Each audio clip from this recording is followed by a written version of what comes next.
The 2019-20 season came to a close just last week with Bayern beating PSG in the Champions League final. And now the 2020-2021 is on the way. It's underway and Hey. Yes? What's up, man? Dude, what are you doing here? I'm trying to film a video to get people hyped up for the 2020-2021 season. It's a lot of 20s. It's starting in like a week or two in some cases. I mean, yeah, but I'm here now. What? Guy, some leagues have already started, like Ligue 1. We had the Community Shield, which is the kickoff to the Premier League season. And now, with these leagues already starting, or just about to start, you're gonna come in here and put a hold on everything? Yes. But we just... People can't wait for their favorite international tournament any longer, man. It's been like over a year now. Look, I'm sorry, man, but some people find it hard to get into you. Me, I like you. Or at least I did. But other people, you know, I can't defend you. Well, do a video on me then. Did you know that I have a slightly new format and I kind of affect qualification for the 2022 World Cup? Okay, you've cut me off twice now. So let's just do it. Let's just get this over with. Thank you for coming by. Thank you for reminding me that you're going to be here very shortly to disrupt the start of the season. I know it's not entirely your fault. Pandemic, whatever. Let's do it, okay? No problem, man. I'll see you in a month from now. And also again in November, just to disrupt the European club football season. Ciao. Hi, I'm Paco, this is Ramona TV, and today we will quickly talk about the UEFA Nations League, as it is causing a bit of a false start in some cases. As mentioned by Guy, who came in, we'll take a look at the adjusted format for the various leagues, make note of some of the hottest groups, and more, like how it affects 2022 World Cup qualification.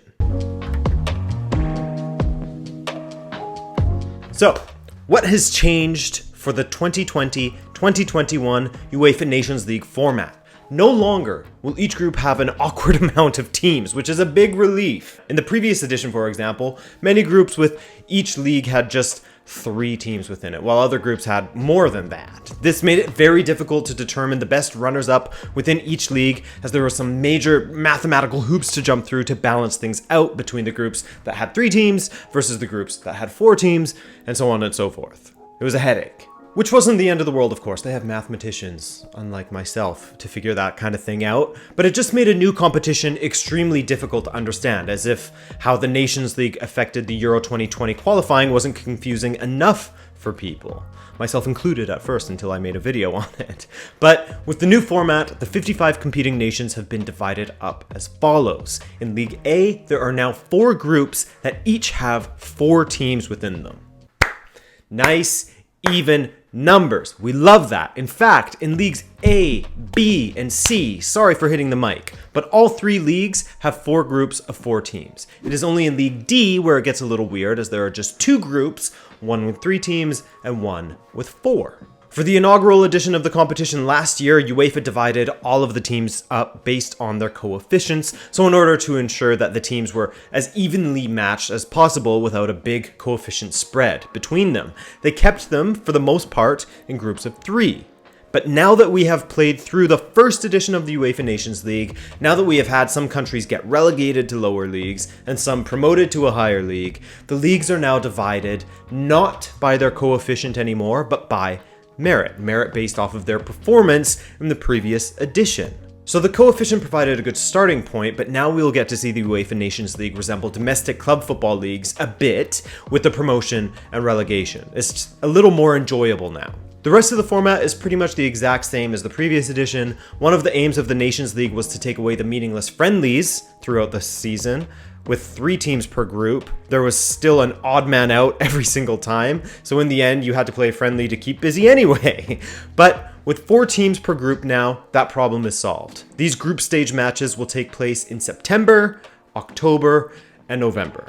As mentioned earlier, the promotion and relegation is the same as it was before. The top teams in each group of leagues B through D are promoted, while the bottom teams from each group of leagues A and B are relegated. Now here's the change.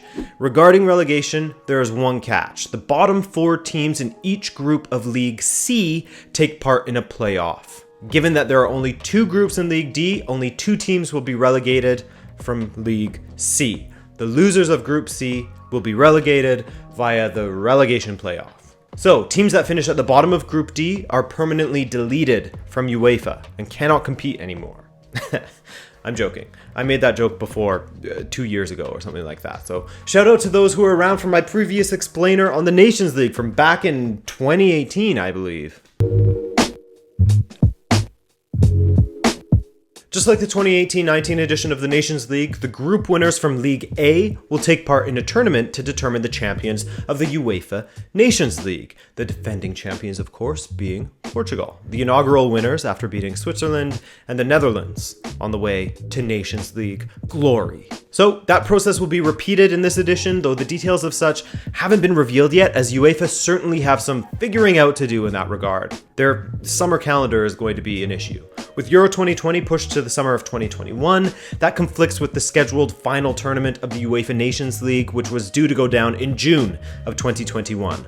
Some sources say that the UEFA Nations League Finals will then be moved to September or October of 2021, but as of yet, it hasn't been confirmed by UEFA, just some hearsay, though it does seem like the logical choice. I did find a video, which I've linked below, that was posted just recently by UEFA that still claims that the 2021 UEFA Nations League Finals will be held in June, so I don't know. On top of the chance of winning this good-looking trophy in the finals, 2 group winners will also be given a second shot at qualifying for the 2022 World Cup, just as group winners and some of the best runners-up that failed to qualify for Euro 2020 were given a second shot at qualifying as well. How it will work for World Cup qualifying? According to UEFA, they say, quote, World Cup qualifying initially remains largely the same, with 10 group winners advancing directly to the finals in Qatar. The format of the playoffs has evolved, though, and will now consist of 2 knockout rounds from which 3 teams qualify. It will involve the 10 group runners-up plus the best 2 UEFA Nations League group winners based on their overall UEFA Nations League rankings who did not directly qualify or reach the playoffs. So from that, it's not exactly clear where they will source these group winners from, League A only, League B, or just the best group winners overall from all 4 leagues who failed to qualify via the regular European World Cup qualifiers. I don't know. It seems as though it would be the latter to me, though. Just the best teams that won their group overall and then failed to qualify for the World Cup via the European qualifiers. But we'll see. Okay, I won't be doing any predictions here, but just so that you can see the groups, let's quickly run through them. I've also linked to the UEFA page that lists all of the groups. If that's your preferred way of viewing them, go right ahead. It's in the description. So in Group A, we have the last edition's finalists, Netherlands, with Italy, Bosnia and Herzegovina, and Poland. In Group 2, England, Belgium, Denmark, and Iceland. Group 3 consists of Portugal, France, Sweden, and Croatia. Whew. It's going to be a good one. Finalists of Euro 2016, finalists of the World Cup in 2018. And Group 4 has Switzerland trying to make the finals once again up against Spain, Ukraine, and Germany. That is another solid group. League B, Austria, Norway, Northern Ireland, and Romania make up Group 1. Group 2, Czech Republic, Scotland, Slovakia, and Israel. Russia, Serbia, Turkey, and Hungary are in Group 3. That's going to be an amazing group to watch, actually. Wales, Finland, Republic of Ireland, and Bulgaria are all in Group 4. Just an aside, I think that Group 3 in League B is a testament to this format, in my opinion at least. Quite even that you could make a case for any of those teams to finish at the top of that group. Okay, we're almost done here. League C Group 1 sees Montenegro, Cyprus, Luxembourg, and Azerbaijan going head-to-head. Group 2, Georgia, North Macedonia, Estonia, Armenia. Group 3 is Greece, Kosovo, Slovenia, and Moldova. And Group 4, Albania, Belarus, Lithuania, and Kazakhstan. And finally, League D, and we start with Group 1, Faroe Islands, Latvia, Andorra, and Malta. And then Group 2, remember just 3 teams in this one, the outlier of the entire tournament, Gibraltar, Liechtenstein, and San Marino. Okay guys, that's all you need to know for now, at least, regarding the UEFA Nations League, and I'll be sure to update you as the notions of the 2022 World Cup qualification and the dates for the finals of the UEFA Nations League are confirmed. Cool? If you learned something from this video and want more from Rabona TV, then be sure to hit subscribe to find your way back to us much more easily. Other than that, I love ya, and enjoy the Nations League. Ciao.